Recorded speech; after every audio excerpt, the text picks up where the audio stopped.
Assalamualaikum warahmatullahi wabarakatuh. Pada kesempatan kali ini, kita akan membahas mengenai perulangan pada C++. Untuk editornya, kita akan menggunakan yang online.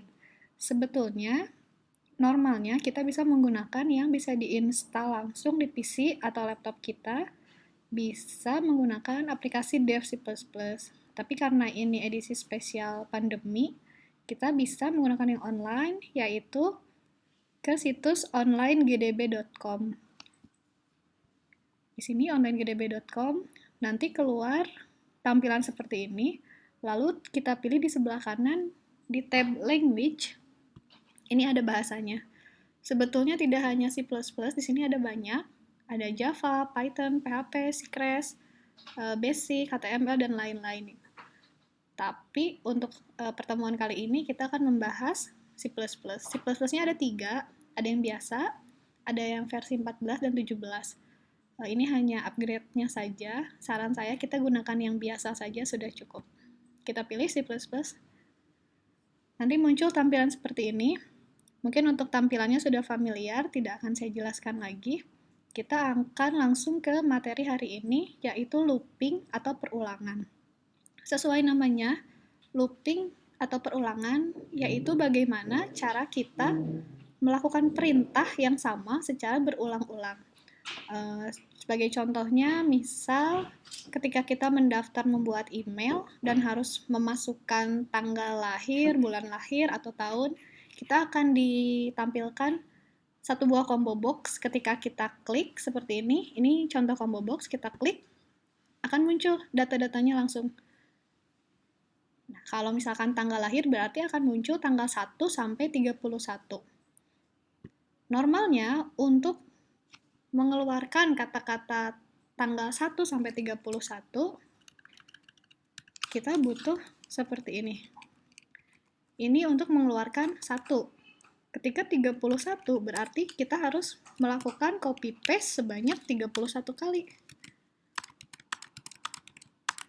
Saya beri contoh beberapa. Tinggal kita rubah nanti di sininya, ini 2, ini 3, ini 4, lalu 5, lalu 6. Saya contohkan 6. Ini ceritanya kita akan membuat list angka 1 sampai 6 secara berurutan ke bawah. Kita coba running.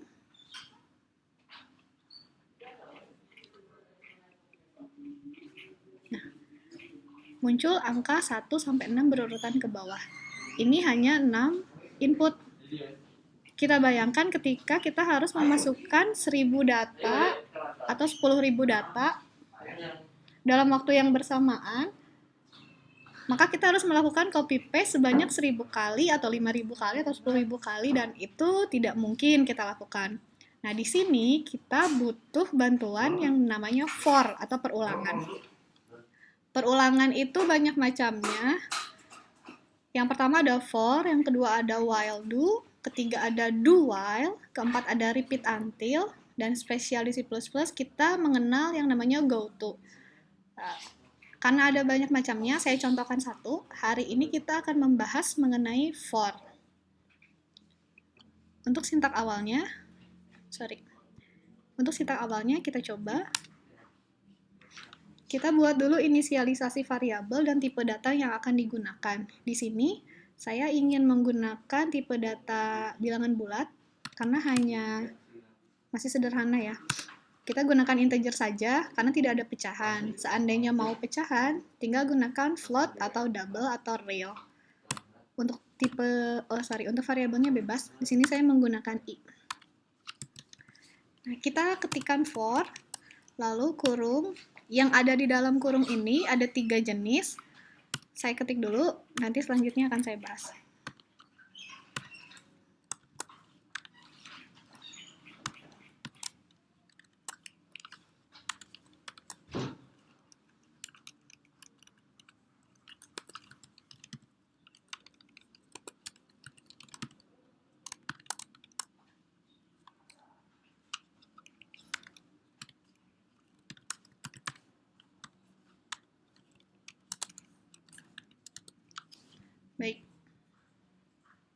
Tadi ceritanya mau mengeluarkan angka 1 sampai 6 ya.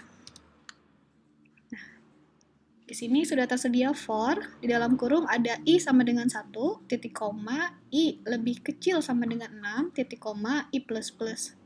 Ada kurung kurawal, buka tutup, di dalamnya ada cout I lalu endline.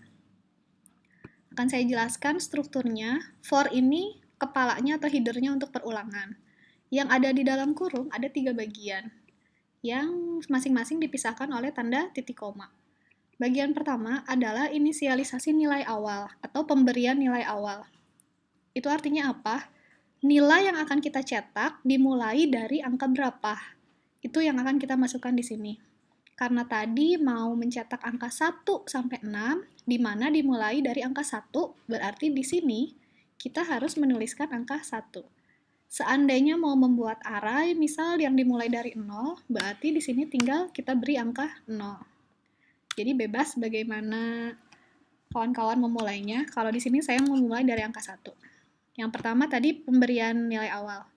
Nah, yang di tengah, dia adalah batas. Batas apa? Program ini atau statement yang di sini akan dijalankan atau akan di-running sebanyak apa? Sebanyak batas yang kita set di tengah ini. Di sini batasnya 6, karena tadi saya ingin mencetak angka 1 sampai angka 6. Jadi ketika angkanya sudah bertambah, misal 7 atau 8, maka program akan otomatis terminate atau selesai atau keluar, karena sudah tidak sesuai dengan batas yang ditentukan. Jadi bisa dibilang ini batas awal, yang di sini batas akhir. Jadi ini kondisi di mana harus dipenuhi. Ketika dipenuhi, program bisa berjalan, tapi ketika kondisi sudah tidak sesuai atau sudah tidak terpenuhi, maka program selesai. Lalu, lanjut, ini I++. I++ itu pencacah. Pencacah itu ada 2 jenis, yang pertama pencacah naik, yang kedua pencacah turun. I++ itu artinya I tambah 1. Kalau misalkan mau tambah 2, cara menulisnya I plus sama dengan 2. Tambah 2 contohnya misal mau mengeluarkan bilangan ganjil. Dari angka 1 loncat ke 3, berarti kan intervalnya 2. Nah, di situ kita tinggal edit di sini. Mau tambah 3, tambah 4, sampai tambah 10, terserah, tinggal dirubah di sini. Itu untuk pencacah naik atau ascending. Satu lagi pencacah turun atau descending, sama, tinggal kita rubah menjadi I min min. I min min itu I minus 1 atau turun 1. Jika mau turun 2 atau 3 bisa I min 2, I min 3, I min 4, terserah. Jadi tidak bisa I min 2 saja seperti ini. Itu harus pakai sama dengan. I min sama dengan 2. Baik, karena tadi saya mau intervalnya 1 ya, naik, berarti cukup menggunakan I++.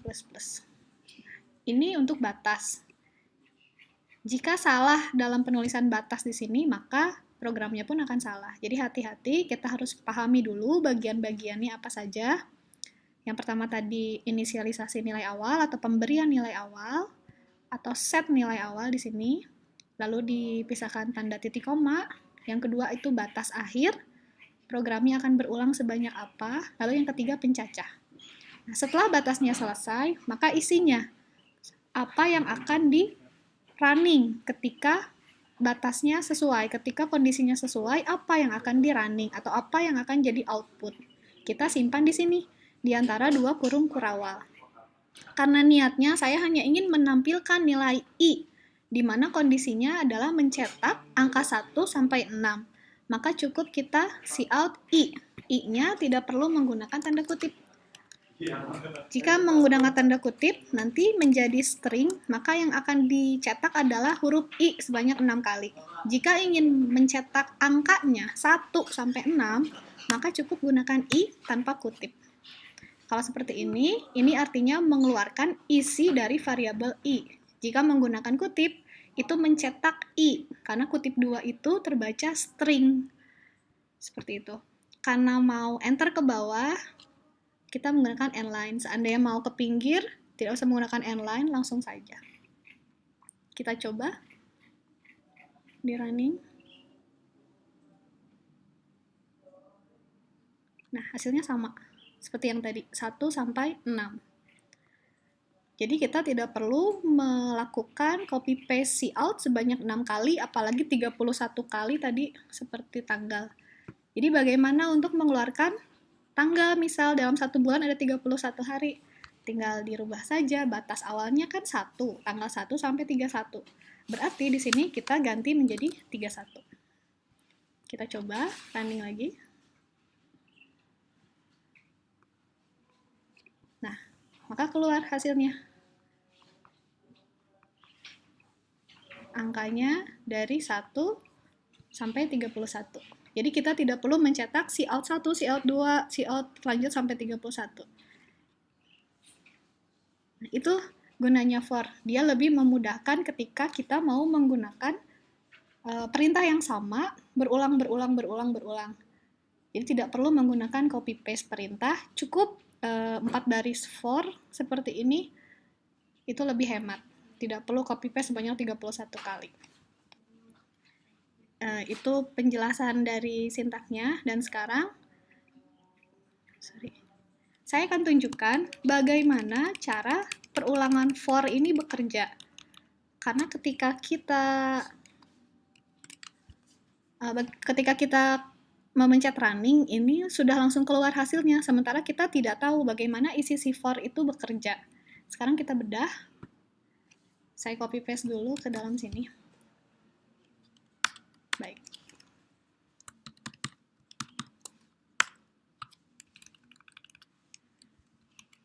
Sekarang kita buat manualnya.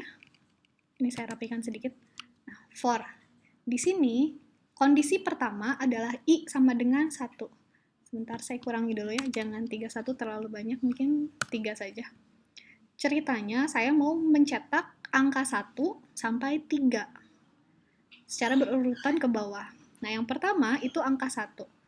I yang pertama, karena kita set dia angka 1, maka posisinya di 1.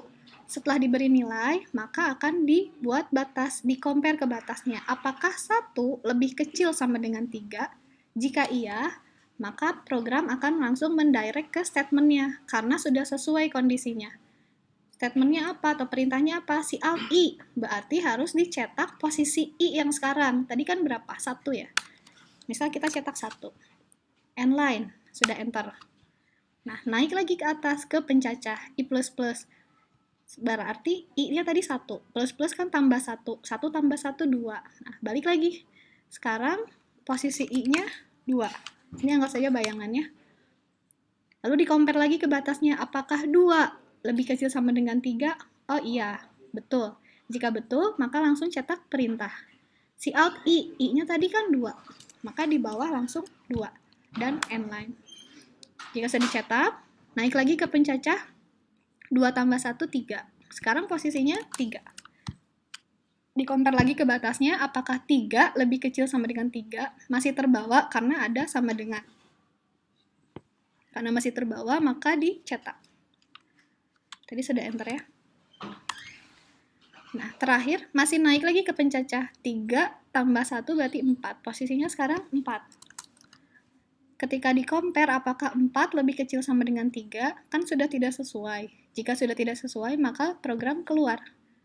Hasilnya akan dicetak seperti ini. 1, 2, 3. Nah, seperti itu untuk manual cara kerja for-nya. Jika ada yang akan ditanyakan, mungkin bisa dibahas selanjutnya. Baik, terima kasih. Cukup sekian. Assalamualaikum warahmatullahi wabarakatuh.